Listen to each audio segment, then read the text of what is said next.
The death of a man who refused to die. Hey guys, tonight we begin with a man who conquered the known world, and then somehow couldn't conquer a fever.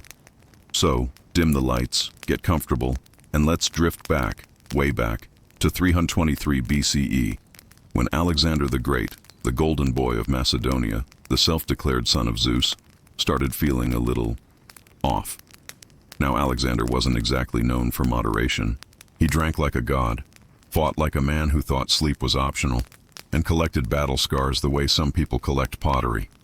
So when he got a bit of a fever after one of his legendary banquets in Babylon, no one panicked. This was Alexander. He could wrestle exhaustion, dehydration, and half of Asia and still look like a marble statue. But this fever didn't go away. It lingered. And slowly, the unstoppable king began to stop. His soldiers whispered that he'd been poisoned. His physicians prayed he hadn't. And the man who had never lost a battle suddenly couldn't lift his sword. He was 32 years old, surrounded by generals who were already thinking about which slice of empire they'd get once he was gone. Because of course they were. Over the next few days, his temperature rose. He lost his voice. His body grew stiff, almost statue-like. Ironic, given that statues of him were already being carved across the empire.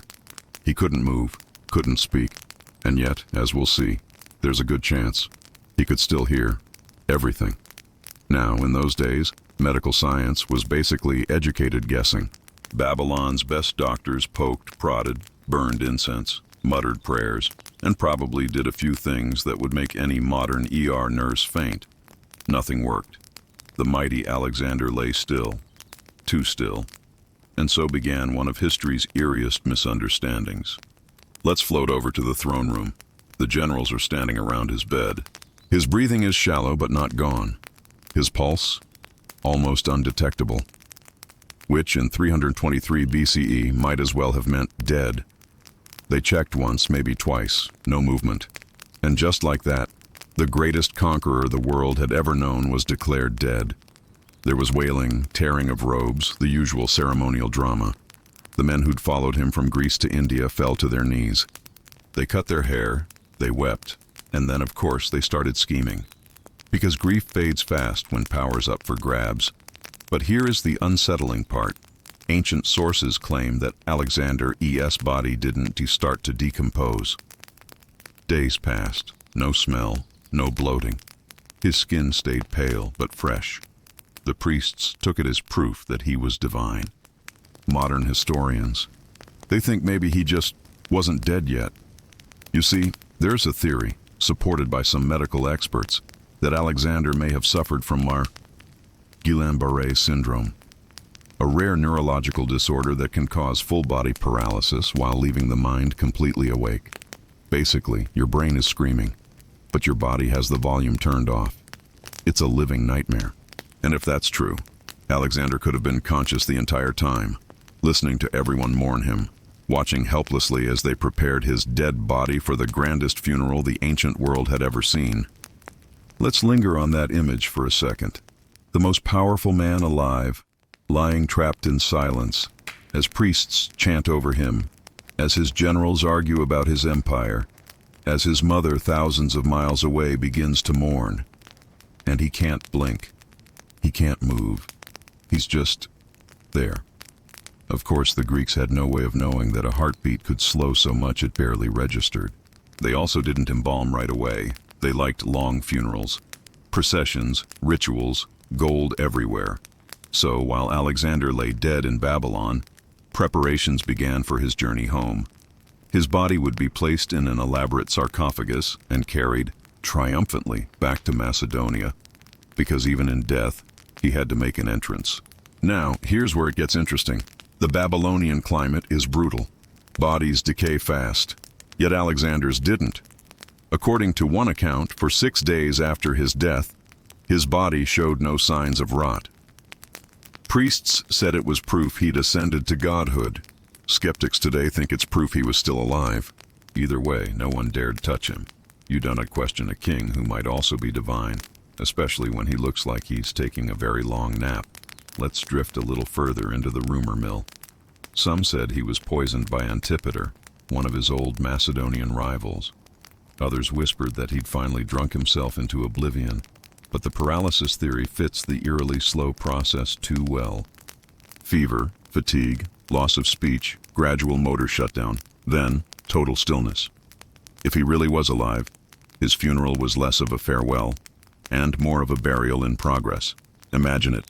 His generals bowing, incense burning, gold being polished for the coffin, and Alexander, somewhere inside that body, desperately trying to move a single finger. He couldn't, and eventually he was sealed away, paraded through the desert and entombed in a golden casket that would vanish into history. But let's not rush there yet. We're still in Babylon. The torches are dim. The air is thick with smoke. And outside, an empire holds its breath. The living corpse of Babylon. Let's settle back in. We're still in Babylon, where Alexander's so-called corpse lies at the center of the world's most awkward funeral. Outside his palace, thousands of soldiers camp in uneasy silence. Inside, his generals whisper like vultures in fine armor. Because when the God King stops breathing, the empire starts falling apart. And still, his body refuses to decay. The priests, naturally, interpret this as a miracle. They say it proves what Alexander always claimed, that he wasn't just a man, but the son of Zeus Ammon himself. His skin stays soft, his lips don't darken, his chest, maybe, still rising ever so slightly. No one dares check too closely. When the greatest conqueror in history looks suspiciously well preserved, you just take the hint and start planning the parade. Meanwhile, in the streets, rumors start to twist. Some say he'll rise again. Others whisper that he never truly died, that he's sleeping, waiting for the gods to summon him back. Because really, who would believe that Alexander the Great could die from something as boring as a fever?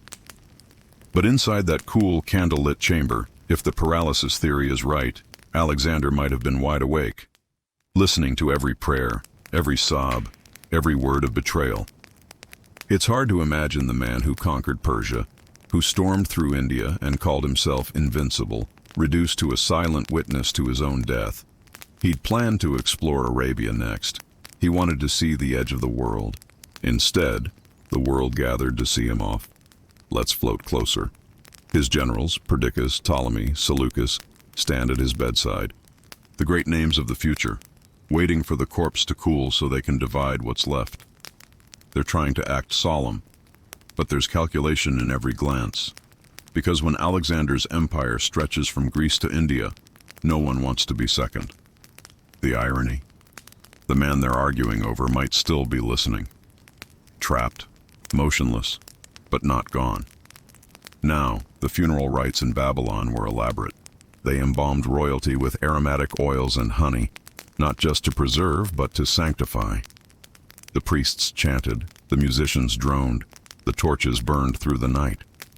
Alexander's armor was polished until it gleamed. His golden diadem, his symbol of divinity, was placed carefully across his brow. Someone adjusted it. Someone else flinched, swore they felt warmth in his skin. No one mentioned it again. Outside the palace walls, soldiers waited for orders that would never come. The Macedonian army was loyal to Alexander, not to the squabbling men pretending to fill his sandals. When news of his death reached them, many refused to believe it. They demanded to see the body. And when they finally did, they noticed the same thing everyone whispered. He still looked alive. In the dim light, his chest might have moved. Or maybe it was just the flicker of flame. It didn't matter. Belief is powerful. And for many, it was easier to think their king had become a god than to accept that death could claim him too. Meanwhile, the question of succession loomed like a thundercloud. Alexander had no legitimate heir, just Roxana, his pregnant Bactrian wife. His generals, of course, weren't exactly patient men. So while his body rested in one chamber, his empire began to fracture in another. It's hard to mourn sincerely when you're also drafting your next war plan. Let's drift a little further forward in time. Days pass. Still no rot. The embalmers whisper it's unnatural. They start their work anyway, cutting, oiling, wrapping. It's a slow, reverent process. If Alexander was truly alive, This would have been the moment he felt everything. The pull of cloth, the scent of spices, the suffocating stillness of being sealed in gold. A living god, embalmed alive. It's the kind of tragedy history rarely admits, because no one wants to think of heroes dying like that.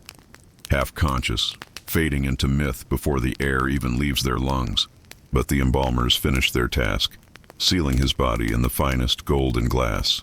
His sarcophagus glittered like the sun itself, because, really, how else do you bury a man who thought he was the sun? And then came the problem no one wanted to solve. Where do you put him? Tradition said his body should go to Igi in Macedonia, the royal burial site of his ancestors. But Ptolemy, one of his cleverest generals, had other plans. He knew whoever controlled Alexander's remains controlled his memory, and therefore his legend. So, as the funeral procession began its long journey west, Ptolemy quietly arranged a diversion. The great golden carriage, massive, ornate, decorated with lions and constellations, was intercepted and rerouted toward Egypt. Because of course it was. If Alexander was alive, even faintly, the journey would have been his final torment. The heat of the desert, the swaying motion, the suffocating silence of his tomb. But by this point, whether by lack of air, exhaustion, or the simple cruelty of time, he was gone for good. The man who once believed himself invincible had finally surrendered, to paralysis, to myth, to human error. But his story didn't end in Babylon. When Ptolemy took his golden casket to Egypt, he built a shrine around it in Alexandria. People came from across the world to see it, to touch the casing, to marvel at the uncorrupted body of a man they called divine. For centuries, Alexander's tomb was the most famous in the world. Julius Caesar visited it. So did Augustus. Even Cleopatra knelt before it. And yet, somewhere between history and sand, it vanished. To this day, no one knows where Alexander's body lies. Some say it still rests beneath modern Alexandria, untouched, encased in glass and gold. Others think it was lost to earthquakes, floods, or plunder. But there's something poetic about it. How the man who could not die properly also refused to rest properly. Alexander lived faster than anyone, and even in death, he couldn't quite slow down. He blurred the line between mortal and divine so completely that even death got confused. Let's float away from Babylon now, into that quiet place between legend and reality, where heroes fade but never disappear. The silence after the storm. Let's drift forward a few weeks after Babylon fell silent. The torches had burned out, the gold-laden carriage was gone, and the once invincible army of Alexander now stood leaderless, their god replaced by rumors. Babylon had seen its fair share of ghosts, but none quite like this one. Alexander's name echoed in its streets long after his body left. Merchants still swore they saw him riding through the mist at dawn, glinting in armor, his horse Bucephalus thundering ahead. But of course it was just memory, the empire's collective refusal to admit the obvious. The man who never lost had finally met something he couldn't outmaneuver. Still, there was something uniquely unsettling about how ordinary his end looked. Not a grand battle, not a heroic last stand, just fever, paralysis, and a lot of people making bad medical decisions. For a man obsessed with glory, it was almost insulting. But let's be fair, Alexander did everything else with such drama that perhaps fate decided to add one last twist. A burial while still breathing. Because why end like a mortal when you can blur the line between death and legend? And in many ways, that's exactly what happened. Now let's float toward the desert.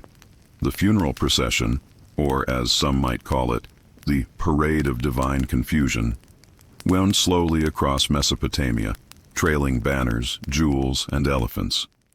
It wasn't just a journey, it was a moving shrine. Every city it passed through stopped what it was doing to pay respect, or at least pretend to. You didn't ignore the corpse of a god, even if the god in question was technically still breathing when he left Babylon. The heat shimmered across the sand, reflecting off the golden casing that held Alexander's body. The design itself was absurd. Think of something between a royal carriage and a mobile temple.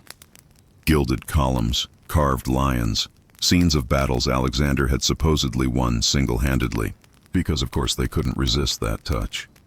Inside, his body was cushioned with precious oils and wrapped in layers of fine linen.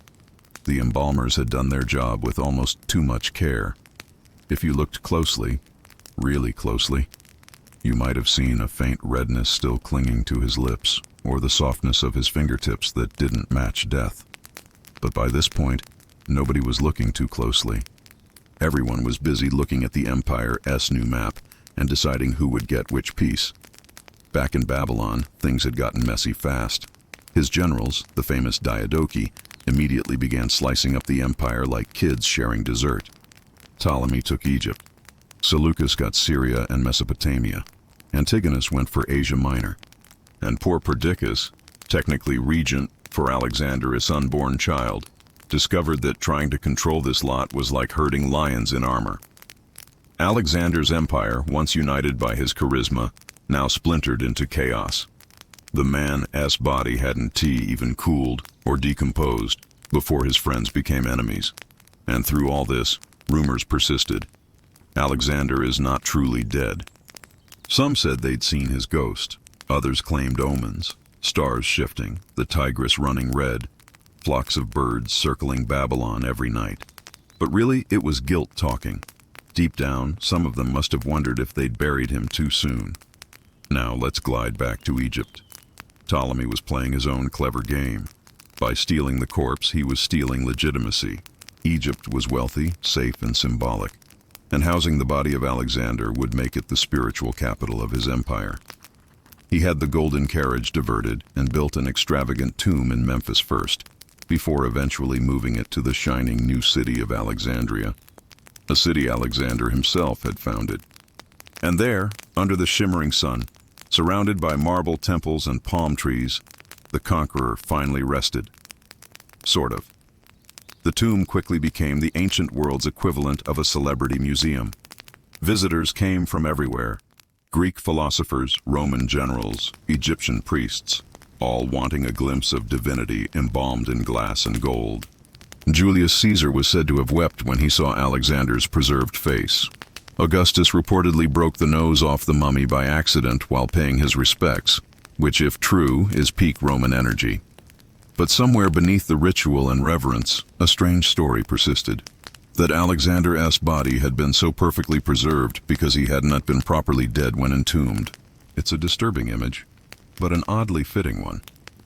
A man who lived in extremes, crossing deserts, mountains, and moral lines, finally crossing the ultimate line between life and death in the most inconvenient way possible.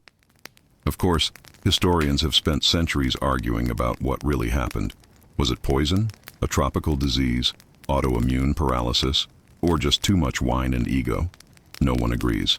The ancient sources contradict each other as much as Alexander contradicted himself. Plutarch says he fell ill after drinking at a banquet. Diodorus says he had fever for days before collapsing. Others whisper it was divine punishment for calling himself a god. Honestly, all seem equally believable for a man who spent half his life pretending to be immortal. What makes the buried alive theory so compelling is how neat it is. It explains the uncorrupted body, the long delay before burial, the whispers of warmth. It gives the tragedy that extra sting, not just death, but awareness of it. Imagine it. The noise of chanting priests, the thump of soldiers' boots, the cold weight of linen pressing down as consciousness slowly dims. For a man who hated waiting, being trapped inside his own body might have been the cruelest punishment of all. Eventually, centuries passed. The tomb stood as a wonder of the ancient world, until, mysteriously, it disappeared. No one knows exactly when or how. By the 4th century AD, it was gone, swallowed by earthquakes or looted or maybe just buried beneath the shifting sands of Alexandria. And perhaps that's exactly how Alexander would have wanted it. One last unsolved mystery, one final refusal to stay still. Even dead, he wouldn't give the world closure. The lost tomb of a living god. Let's drift forward through centuries of dust and silence. Empires rise, languages die, temples crumble, but somewhere beneath it all, there sleeps a body that refuses to rot. Alexander, the boy who made himself a god, the king who conquered the known world before he was 30, and perhaps the man who woke up in his own coffin. The tomb that once drew crowds of pilgrims, poets, and kings, now lost beneath the streets of Alexandria, has become one of history's most haunting mysteries. Where is it? What happened to it? And most chilling of all, what did it look like inside when it vanished? Let's float back to where it began. When Ptolemy claimed Alexander's body, he built a shrine worthy of divine worship. In Memphis, priests lit eternal lamps around his sarcophagus, a massive coffin made of gold, resting beneath a ceiling painted with stars. Incense burned day and night. No one entered barefoot. The guards swore they felt a pulse in the air, a strange heaviness, as if the king was still there, waiting. Years later, when Alexandria rose from the sea as the new capital, the tomb was moved once more. There, in the heart of the city named after him, Alexander's final home stood, the Msoma, or Body House, a dazzling complex of marble, glass, and gold, a maze of corridors echoing with whispers of divinity. The Roman historians described it as almost otherworldly. Light spilled through colored crystal, reflecting off polished stone until the entire chamber glowed like sunrise under the earth. In the center stood the sarcophagus, transparent, glimmering faintly, as though holding a sleeping flame. And inside lay Alexander, perfectly preserved, his face still smooth, his eyes closed, calm, his skin pale but intact, not mummified, not decomposed, just still. Even centuries later, Romans and Greeks visiting the tomb said he looked alive. One Roman emperor after another came to see him. Julius Caesar knelt beside the body in silence, perhaps realizing that even his ambitions were smaller than the man before him. Augustus, as mentioned, broke the nose while touching the face, a human moment, clumsy and oddly intimate. Caligula took the golden armor from the corpse and replaced it with his own. And centuries later, when Septimius Severus closed the tomb to the public, it wasn't out of respect, it was fear. He feared the body, feared that too many people believed Alexander's spirit could still command armies from beyond the grave. So, the tomb was sealed, the lamps extinguished, the location hidden, and from that moment, history swallowed it. Now, let's glide through the centuries that followed, through fire, conquest, and chaos. Alexandria, once the crown of the ancient world, became a city of secrets. The great library burned. The Pharos lighthouse collapsed. Earthquakes shook the coast again and again, dragging pieces of the old city into the sea. And with each disaster, the memory of the tomb faded a little more. By the time the Arabs arrived in the 7th century, there were only stories. Travelers whispered of a strange sealed crypt beneath the earth, a glass coffin that holds a sleeping warrior. Some said it glowed at night. Others said it had already been stolen, the body smuggled away by priests to protect it from looters. But the truth? No one knows. Archaeologists have searched for centuries, under mosques, beneath modern streets, even in the catacombs west of the city. Every clue ends the same way, with a wall or an empty chamber, or just silence. The tomb of Alexander the Great, the resting place of the man who thought he was divine, remains one of the world's greatest unsolved puzzles.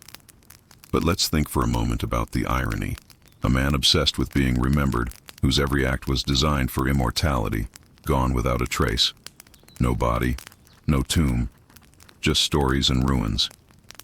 Maybe that's the final twist of his myth. Maybe the real immortality wasn't tea in his corpse, but in the obsession he left behind. Because even now, over 2,000 years later, we still chase him. Historians, explorers, filmmakers, all looking for a face in the sand that refuses to fade. And perhaps that's exactly what Alexander wanted. To keep the world searching, to make sure the story never ends. Let's float back, one last time, to that night in Babylon. The lamps flicker, the priests whisper prayers, the generals stand in silence, unsure if their king is sleeping or dying. If he really was still alive when they sealed him in, then perhaps for a few moments, Alexander heard it all. The chanting, the shuffling of feet, the sound of the tomb closing. Perhaps he even smiled, because for him, this wasn't the end. It was the perfect ending, the moment when man and myth finally became the same thing. The world would move on, but his name would never die. The tomb hunters and theories. So, let's fast forward a few thousand years. The torches are out, the marble is gone, and what used to be Alexander's magnificent city is now buried under modern Alexandria, a noisy, chaotic, salt-sprayed place where old myths and new theories collide like sea waves against stone. And yet, somewhere beneath the traffic, the shops, the concrete, people still whisper that the tomb is there. Historians, archaeologists, and a surprising number of eccentric millionaires have been searching for it for over 2 centuries. Every few decades, someone steps up, points dramatically at a spot on the map and says, "It's here. I found it." And every time, well, it isn't. One of the most famous searchers was a Greek named Liana Suvaltsis in the 1990s. She was convinced the tomb wasn't in Alexandria at all, but further west in the Egyptian desert near Siwa, the same oasis where Alexander had once visited the oracle of Amun and supposedly learned he was the son of Zeus. She claimed she'd found ruins, walls, columns, inscriptions that hinted at a royal burial. And she went all in. Press conferences, documentaries, government negotiations, the works. But Egypt's antiquities officials weren't convinced. They said the inscriptions were too vague, the symbols too common. No gold, no sarcophagus, no Alexander. And like so many times before, the desert swallowed another dream. Still, she wasn't entirely wrong, because the Siwa oasis did have significance for Alexander. It's where his divine delusion, or maybe his divine confirmation, began. The priests called him the son of Amun, and after that, he seemed untouchable, half man, half god. Maybe that's why some still believe his body was taken back there, to rest among the sands and temples of his supposed father. Let's float over to another theory. In 2019, an excavation in Alexandria uncovered a massive black sarcophagus buried under a residential area. It was sealed tight, heavy as sin, and untouched for over 2,000 years. The internet collectively lost its mind. People thought, finally, the tomb of Alexander the Great. But when they opened it, well, it wasn't divine. Inside were 3 skeletons floating in red-brown liquid that smelled absolutely horrific. Turned out it wasn't mystical preservation fluid, just ancient sewage. The archaeologists closed it back up quickly, because no one needed that in their lives. So not Alexander. Just 3 unfortunate citizens with really bad posthumous luck. But the obsession didn't stop there. Every decade brings a new lead. Sometimes a papyrus surfaces describing a tomb shining with gold in the west. Sometimes ground-penetrating radar picks up suspicious chambers below the old city grid. Each time, excitement surges, and then fades, because beneath modern Alexandria lies an entire labyrinth of ancient ruins layered on top of each other. Greek, Roman, Christian, Islamic. It's a city built on its own ghosts, and digging too deep risks collapsing history itself. One theory says that Alexander's body might have been secretly moved during the rise of Christianity. The pagan cult surrounding his tomb had become politically awkward. Emperors didn't want citizens worshipping a man who called himself divine. So the body was hidden, maybe even repurposed. Some medieval travelers in the Middle East described seeing a golden coffin of a mighty warrior, kept in secrecy, worshipped under a different name. A few bold scholars even suggest that his remains were mistaken for those of Saint Mark, the patron saint of Alexandria, whose relics were later taken to Venice. If true, it would mean that the bones of Alexander the Great could be lying in the crypt of St. Mark's Basilica, surrounded by candles and incense venerated by millions. A fittingly absurd twist for a man whose life was a blend of myth, war, and self-worship. But what about science? Modern medicine and forensics have their own opinions on Alexander's mysterious death.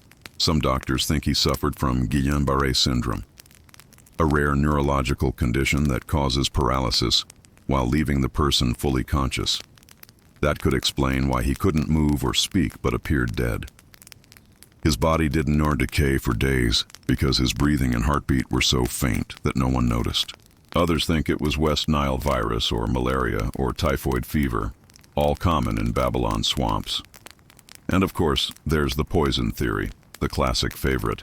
But ancient poisons strong enough to kill without detection were almost impossible to make back then.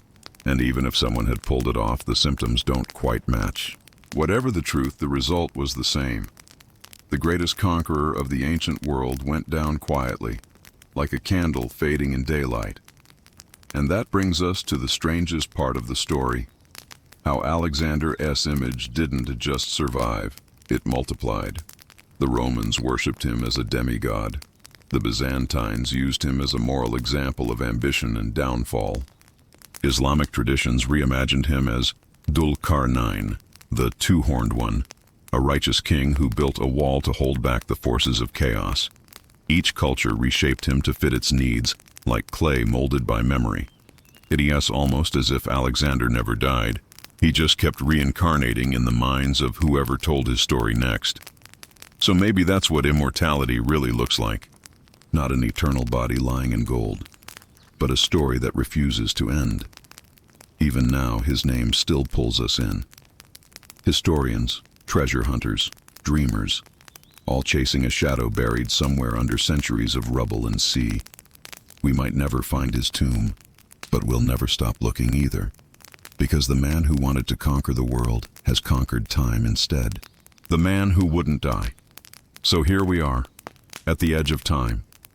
The torches have burned out, the marble has faded, and the tomb that once gleamed brighter than the sun is now just gone. No maps, no markers, no golden coffin glittering beneath the sand. Just stories. And that feels strangely appropriate, doesn't it? Because Alexander spent his entire life chasing things that couldn't last. Glory, conquest, perfection. He built cities, toppled empires, and carved his name into the bones of 3 continents. But in the end, even he couldn't control how he'd be remembered. He wanted eternity, but eternity has a habit of forgetting the details. Let's rewind for a second. Imagine the man himself, not the legend, not the marble bust with perfect curls, but Alexander the human being. Barefoot in Babylon, sweating through the fever, his hands twitching, eyes unfocused. He's hearing the soldiers outside arguing over his successor. He wants to speak, but his lips won't move. He tries to lift his hand, but it feels like stone. The air is thick, sweet, and foreign. And somewhere inside, he knows what's happening. They think he's dead.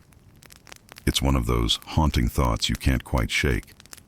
That maybe, just maybe, the most powerful man on earth went out not with a battle cry, but with silence. Buried alive, unable to move, surrounded by worshippers and priests who called him divine, while he screamed inside his own head. It's a cruel irony, but also very Alexander. Even his death was a performance he couldn't control. Now let's float ahead again, past the centuries of empire and dust. We see his face carved into coins, painted in temples, etched into Roman walls. A boy king with eyes that always look a little too awake. Maybe that is why his legend never died, because no one could quite believe he did. The ancient world turned him into a saint, a demigod, a symbol of human ambition stretched too far. And even today, the way we talk about him isn't so different. We call him the Great. We teach his name to children as if it's a title rather than a person. He's shorthand for power, for empire, for the idea that one man can reshape the world. Though we rarely ask what it cost him. Because it did cost him everything. His friends, his body, his sanity. The same ambition that carried him across deserts and mountains eventually carried him into his own grave. Let us linger for a moment on that idea. That greatness and loneliness are 2 sides of the same coin. Alexander's army adored him, but they also feared him. He was charming and brilliant, but he was also paranoid, impulsive, sometimes cruel. He believed he was chosen by the gods, and maybe he was, but it left him stranded between 2 worlds. 2 divine for mortals, 2 mortal for the divine. By the end, he had no one left who could speak to him as an equal. Even his mother, Olympias, a woman who never met a boundary she couldn't to curse, couldn't to reach him anymore. So when the fever came, there was no one to pull him back. Modern historians often debate what greatness really means.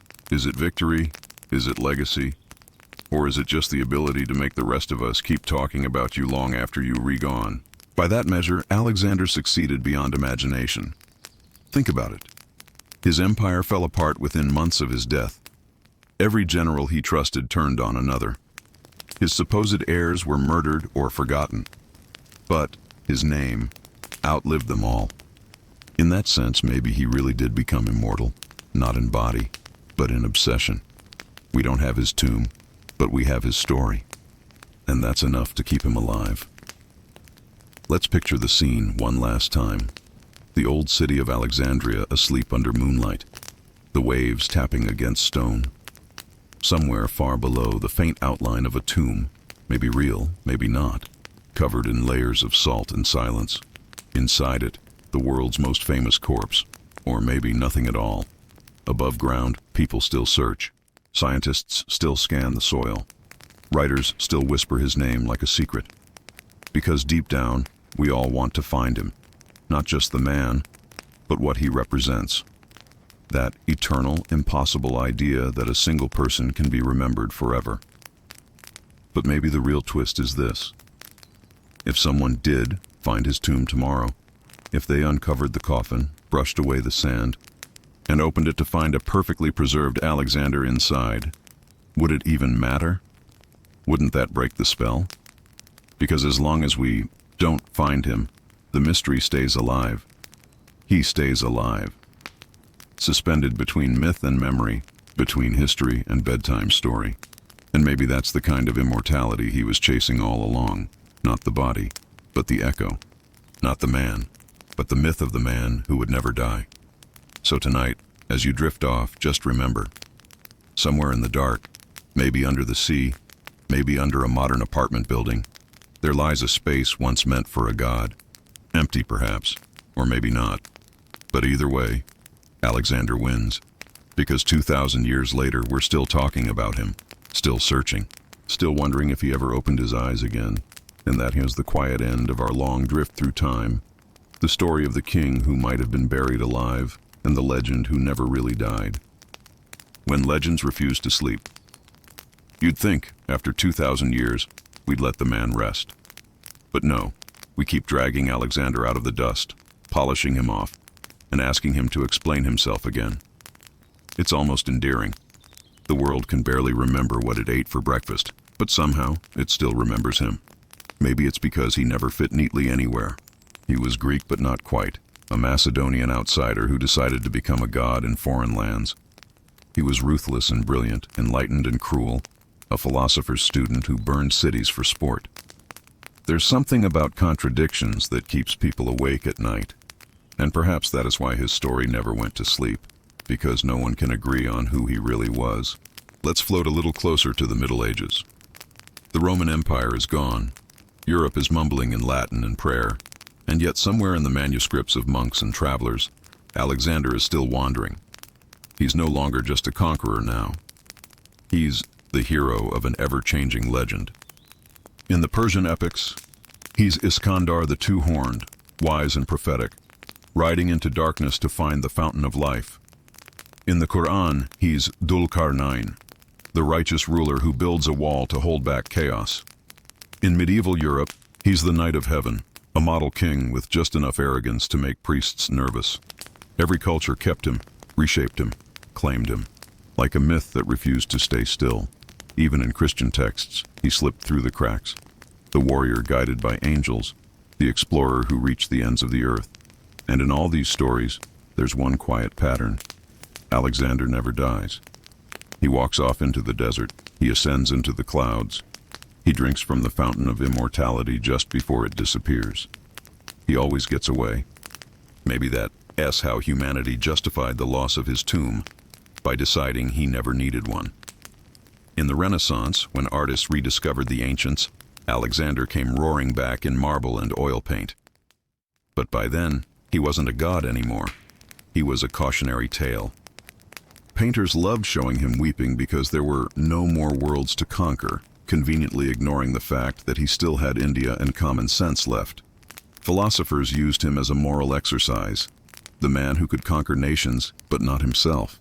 The Enlightenment turned him into an early case study of ambition, a political science problem in sandals. And through it all, the mystery of his death stayed the same quiet hum in the background. The question no one could quite answer: how does a man that powerful simply stop? If the story of his final moments weren't so eerily plausible, no one would believe it. But paralysis mistaken for death, that is the kind of poetic irony history can resist. By the 19th century, the legend got another twist. European explorers and amateur archaeologists were obsessed with finding the real Alexander. They brought measuring rods, sketchbooks, and enough colonial arrogance to fill several tombs of their own. Every sand-covered ruin in Egypt suddenly looked suspiciously Macedonian. There were maps with red X's, letters to the British Museum, and polite duels over exclusive excavation rights. Spoiler, they all found nothing. But the pursuit itself became part of the story. Another empire chasing the ghost of the first. Because searching for Alexander's tomb wasn't really about archaeology. It was about longing, about wanting proof that the myths we tell ourselves once walked the earth. Today, his legend lives more quietly. In history books, yes, but also in video games, novels, museum posters, and online debates at 2 a.m., where someone always insists he was poisoned. We've modernized him into a kind of celebrity ghost.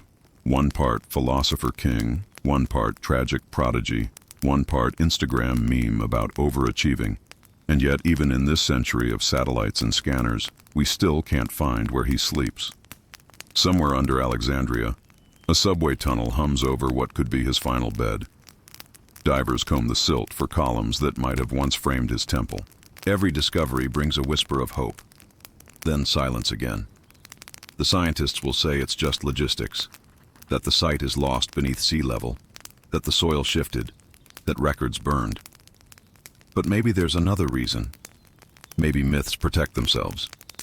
It's easy to imagine that somewhere, under a layer of limestone and forgotten prayers, Alexander is still lying there, not decayed, not gone, just waiting. His fingers curled slightly, his chest unmoving. Maybe he still looks almost alive, like those ancient writers said. And if someone were to find him and crack open that sarcophagus, maybe he'd finally exhale that last breath he never got to finish in Babylon. But until that happens, he remains in that strange half-state between life and legend. Neither buried nor resurrected, neither proven nor lost.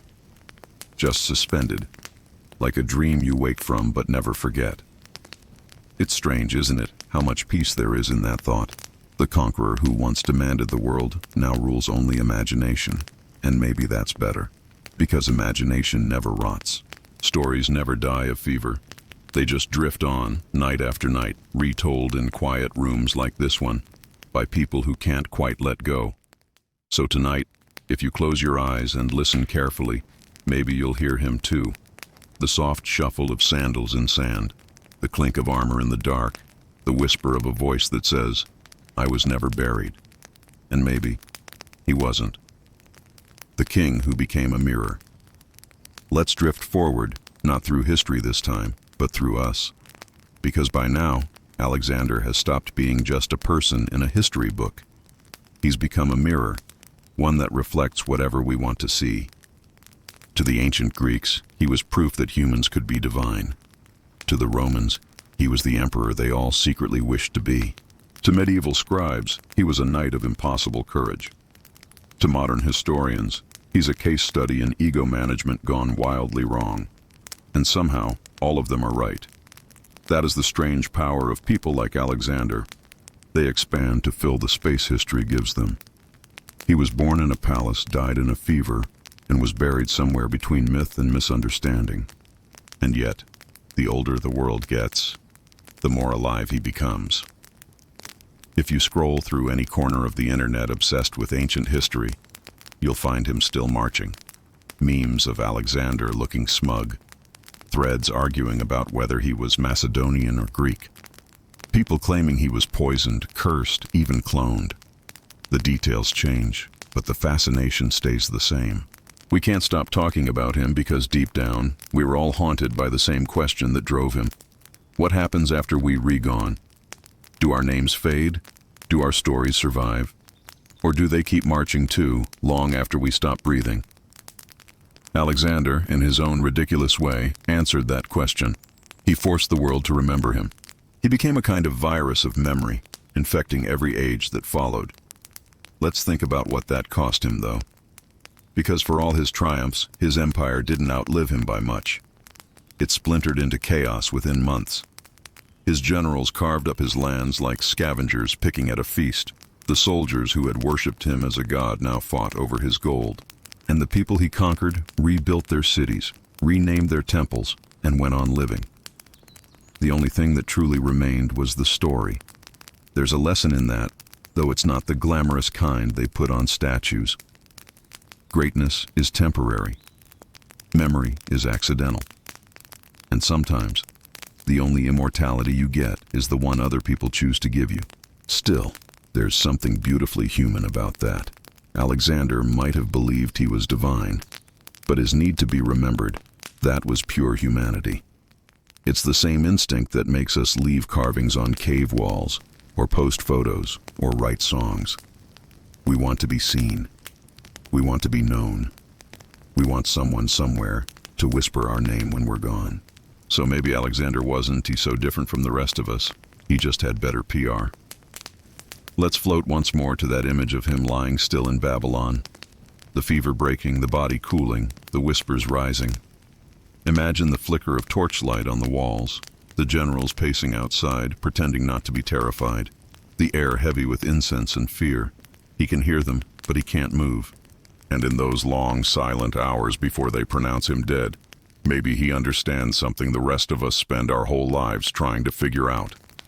That no matter how much you conquer, no matter how loud your name becomes, you can't fight time. You can only hope it's kind enough to remember you gently.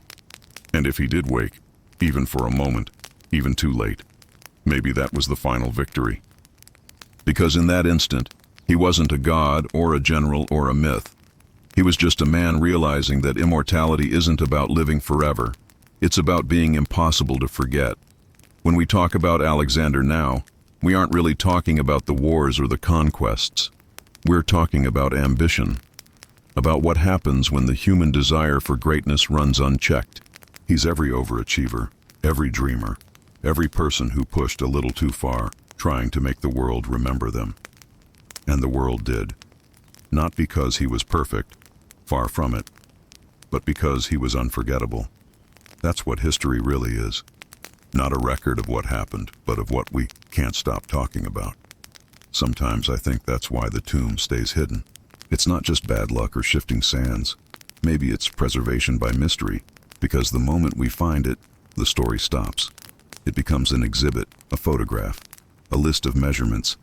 But right now, it's still alive, still breathing quietly beneath the sea, beneath the noise. And as long as it stays hidden, Alexander's legend keeps marching forward, never buried, never still.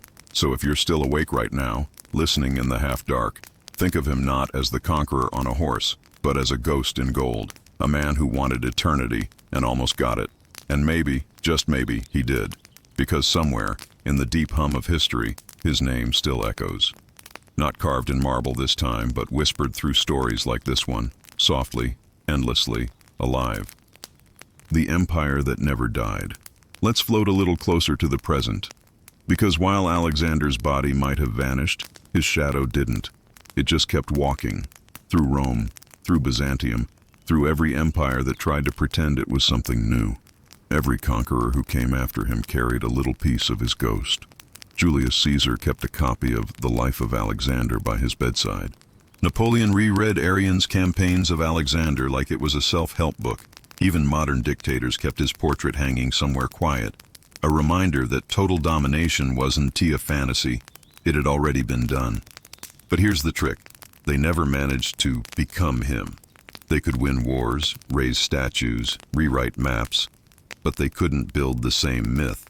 Because Alexander wasn't just a conqueror. He was a performance, a perfectly staged tragedy. He died young, he died mysterious, and he left no heirs to ruin the sequel. And that's how legends are made. Let's float back to those who tried. Caesar crossed the Rubicon and claimed he was following Alexander's footsteps. Napoleon crowned himself emperor and thought destiny was calling. But both of them did the one thing Alexander never did. They aged. They became predictable. Their faces wrinkled, their stories cluttered. Alexander never had that problem. He froze at 32, forever in his golden hour. History never got to see him fail. That's why even today when people say great, there's only one man who gets the capital letter. And it's strange, isn't it? How a man whose empire fell apart in a single generation still dictates how we imagine power. How we still measure greatness by expansion, not compassion. By how much ground someone takes, not how much peace they make. Alexander didn't invent the idea of conquest, but he perfected it into an art form. He made ambition glamorous, he made destruction look divine, and the world never really recovered. Even now, we celebrate world changers, market conquerors, industry kings. The vocabulary of empire is everywhere. We just replaced swords with stock options. So maybe, in a way, Alexander never died. He just evolved into our metaphors. Let's think of that for a moment, the quiet irony of it. The man who once burned Persepolis to the ground now lives in motivational posters. The same person who killed thousands for glory now inspires TED Talks about leadership. If ghosts could roll their eyes, his would be exhausted. But maybe he'd be amused too, because all he ever wanted was to be remembered. And the world still can't stop saying his name, even if it asks for the wrong reasons. It's also worth remembering that his greatness came from something almost childish: curiosity. For all the blood and battles, he was obsessed with learning. He traveled with philosophers, geographers, and botanists. He cataloged new species, collected maps, and asked questions no king ever cared to ask. What's beyond that mountain? What's across that sea? How far can a human go before the world runs out? That restless mind, that hunger to see, that's what made him dangerous, but also extraordinary. He was the kind of person who could conquer a city and still pause to admire its architecture, who could end a dynasty before lunch and spend dinner talking about Aristotle. It is easy to call him a monster, and maybe he was, but monsters rarely inspire awe for 2,000 years. If you close your eyes for a moment, you can almost imagine him standing on some windswept cliff at the edge of the known world, the sun dropping behind him, armor dulled by dust, and he's smiling. Not because he won, but because he finally saw everything he could. And maybe that's where the myth really comes from. Not from the wars, not from the empire, but from the quiet moment after, when the noise fades and the realization hits that there is nothing left to conquer but yourself. That's the part we never talk about, because it's not dramatic, it's not cinematic, it's just human. And that, ironically, might be the most great thing about him. Even now, archaeologists dig for his tomb, historians write new theories, and artists keep repainting his face, usually more handsome than reality, because legend demands it. But every brushstroke, every excavation, every new documentary keeps feeding the same story. Alexander refuses to end. And maybe that's how he wanted it. Not as a king in a crypt, but as a question that never stops being asked. How far would you go for greatness? How much would you give to be remembered? Because the truth, whispered softly in the silence of centuries, is this: Alexander didn't just conquer the world, he made us all chase him. The last whisper of a conqueror. So here we are, at the very end of our drift through time. The torches are long extinguished, the marble has crumbled, and Alexandria hums softly over what might have been the greatest tomb the world ever saw. Alexander is gone, or maybe not. But either way, he exists now mostly in our imagination. It's strange, isn't it? How someone who lived less than 33 years could leave such an imprint that centuries still bend around him. He was a boy from Macedonia, curious, impatient, restless. He rode on horses, battled kings, and called himself a god. And yet the thing that survived longest wasn't his armies, or his cities, or even his gold. It was the story. Let's float one last time into that Babylonian night. The lamps flicker. The air smells of cedar and incense. The generals stand around silent, pretending they know how to manage a death they can't understand. Alexander lies still. Breathing? Maybe. Dead? Maybe. It doesn't matter anymore. What matters is the echo he left. That quiet pulse in history that keeps drawing us back like tides to a moon we can't see. Every empire that rose after him, every king, every ambitious child, every dreamer who wanted to leave a mark. They were chasing him, whether they knew it or not. Because Alexander, even in death, never really stopped moving. And there's a lesson in that for the rest of us. We cannot all be emperors or kings. We cannot all conquer continents or carve our names into the heavens. But what we can do is leave a ripple, a story, a memory, something that survives us, if only because someone else remembers it. Alexander's tomb may be gone. His body may have dissolved into dust, or maybe it lies still somewhere beneath layers of earth and stone. We may never know. But the idea of him, the boy king, the God-obsessed conqueror, the man who might have been buried alive, that idea is untouchable. And maybe that is better than gold, better than a marble sarcophagus, better than anything he could have imagined in life. The irony, of course, is beautiful. The man who wanted immortality for himself found it not through flesh, but through imagination. He's alive wherever we whisper his name. Alive in books, in classrooms, in films, in debates at midnight. Alive in curiosity, ambition, and the relentless human urge to reach further than we can. And that, quietly, is how Alexander the Great won the greatest conquest of all, over time itself. So tonight, as you lie back and let the lights dim, think of him not as a man of swords or fever, but as a shadow stretching across history. A question we never stop asking. A story that refuses to end. Somewhere, beneath cities, sands, and centuries, he waits, not as a corpse, not as a king, but as a whisper. A reminder that ambition, imagination, and legend can outlast empires, continents, and even death itself. And with that thought, the world goes quiet, the candles gutter, the night grows deeper, and Alexander finally rests. Tonight on Stories Before Sleep, we unravel the haunting mystery of Alexander the Great, the boy king who conquered the world, only to face a death so strange it might have left him buried alive.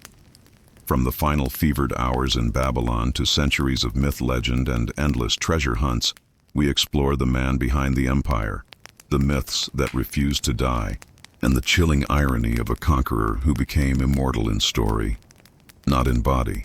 Relax, dim the lights, and drift through history with us as we uncover the secrets, curiosities, and forgotten whispers of the greatest legend the ancient world ever knew. Don't forget to like, subscribe, and click the bell so you never miss another mesmerizing journey into history, only on Stories Before Sleep.